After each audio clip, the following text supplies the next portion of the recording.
basically that grip has to hold the stick in the right balance point to get the most rebounds, but it has to hold the stick lightly, but enough where the stick isn't going anywhere.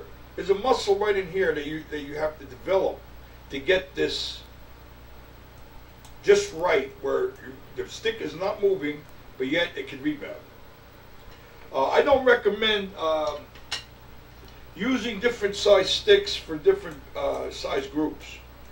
I noticed one drummer, he has a big heavy stick for the big band, a real pencil kind of a stick for the trio, a medium size, probably 5A for 6 pieces.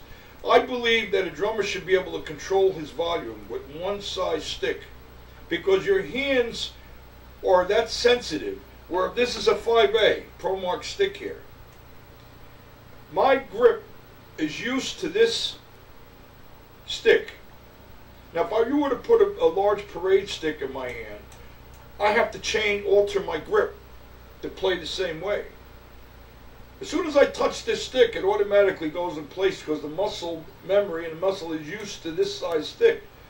I believe that you should practice on the same surface with the same size stick and use the same size stick at all times, whether it be a big band, a trio, or whatever, because if you have the proper control and you're playing correctly, you could push, this stick could push a 20-piece band, or this stick could play with a piano trio if you know how to control the volume levels.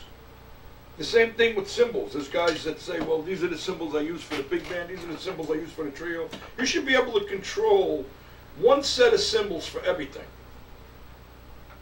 Because the more, especially the stick, the more you start tampering with different size sticks, a lot of guys are going to jump me. They're going to disagree with me. But this is my opinion. I believe in practicing on the same surface with the same size stick at all times. And I have one set of cymbals. I don't care if it's a duo, a trio, a 16-piece band, or what it is. Those are the cymbals I'm going to use. The right cymbal alone took me a while to find the right one. So I think it's silly to keep changing off for different groups.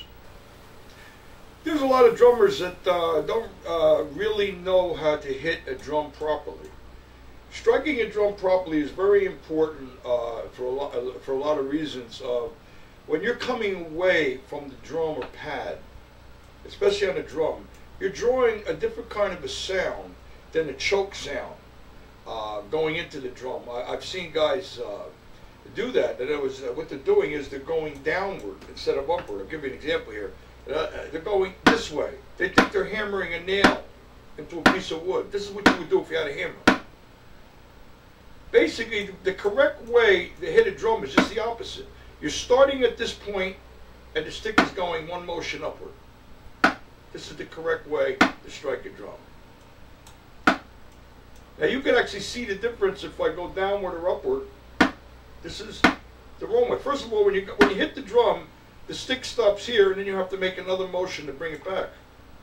See, it's actually 2 motions. One, because the stick has nowhere to go, it gets jammed, and it chokes. And then you have to come back up to strike again. 2, 1, 2. My way, you're starting from this point. It's one clean motion. Up, up. I'm making one motion for each strike. Going down when you have to make 2 motions. 1, 2. Because the stick is stopping here and then it's coming upward. The same thing with the left hand. It's the same exact thing.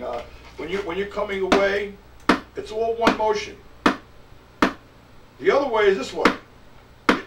Not only this is incorrect, but you could cause a lot of tendonitis that way.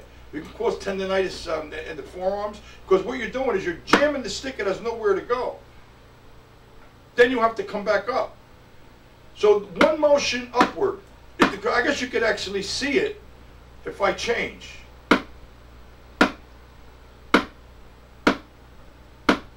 It's just the opposite. Now, the guys like Buddy Rich and Joe Morello, Louis Belts, and these guys, when their sticks are at a fast rate of speed, it will be impossible to play like that at a fast rate of speed because you have to make too many motions for each strike. The stick has to come up this way. It has to rebound upward. So there's no way you can do that this way. I've seen a lot of guys, when they're at full speed, do